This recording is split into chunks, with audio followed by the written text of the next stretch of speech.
विश्वं दर्पणदृश्यमाननगरी तुल्यं निजान्तर्गतम् पश्यन्नात्मनि मायया बहिरिवोद्भूतं यथा निद्रया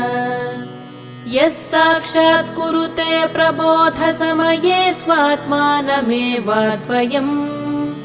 तस्मै श्रीगुरुमूर्तये नम इदं श्रीदक्षिणामूर्तये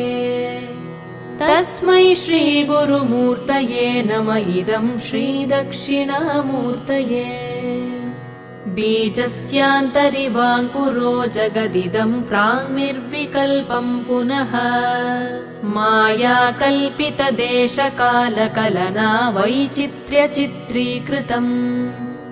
मायावीव विजृम्भयत्यपि महायोगी वयस्वेच्छया तस्मै श्रीगुरु